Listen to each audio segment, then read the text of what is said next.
Good morning, everyone, and welcome to Game Changers Devotional. If this is your first time on the call, we are certainly glad you're here.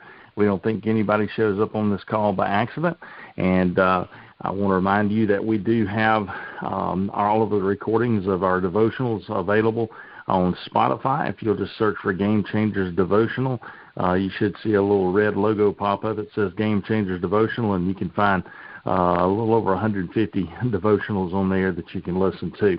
I also would like to encourage you, if there's someone you think would enjoy this call, that you would forward the call-in number to them.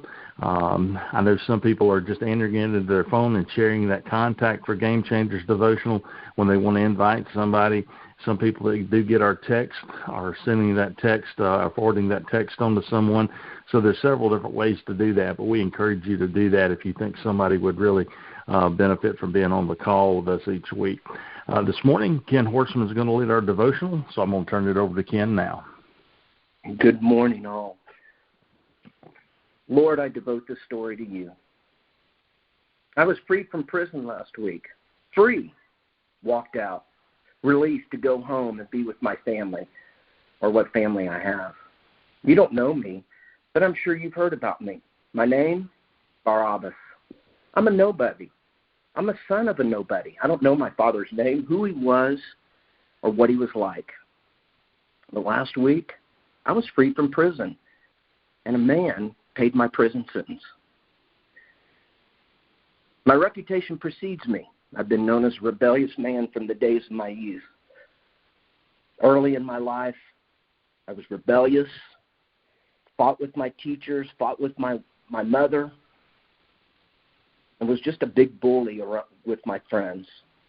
I've been known to lead others in wrongdoing. And as I grew into a man, I was proud to rebel against the government, even to the point of slaying one of their officials. Yeah, I'm proud to have killed him. That government is nothing but a big bully wanting more of my hard-earned money. But last week, I was in prison. Someone came along and paid my debt, but not with money. I heard the rumors while in prison. I heard about this man who healed the sick, gave sight to the blind, and supposedly called someone by name, raising them from the dead. Yeah, right. I'm sure the person he called was hiding behind a big rock, and it was some trick to make this guy look important. Me and my jailmates spent hours downplaying these rumors. We had heard about many revolutionary men, groups that were rising up against the government. This guy was no different, we would say. But this guy I'm talking about, he's the one that took my place. And now I can't explain how I'm standing here today and telling you this story. Friday morning last week, I was standing in front of this huge crowd. It's early in the morning, and the governor, I can see, is trying to keep peace with the crowds during the trial of this man. I'm thinking to myself, there is no way that I'm going to be released. But deep down inside, there is still hope. You see, the governor is allowed to release a prisoner at this time of year. And I would love to walk away, but I know I'm here purely for show, as I killed one of his kind. There is no way the governor is going to let me walk. And yet, through this charade of trials, this man who they call the Messiah looks at me. He's doing nothing but looking, peering into the eyes that are yelling, "Crucify." He is not defending or arguing his case at all. The governor has said many times he finds this man innocent. So I'm destined to die. I'm convinced of that. But last week, I was in prison. I was on death row, ready to be nailed to a cross for murder, right up there with two of my jailmates. Today, I'm free, and I'm alive.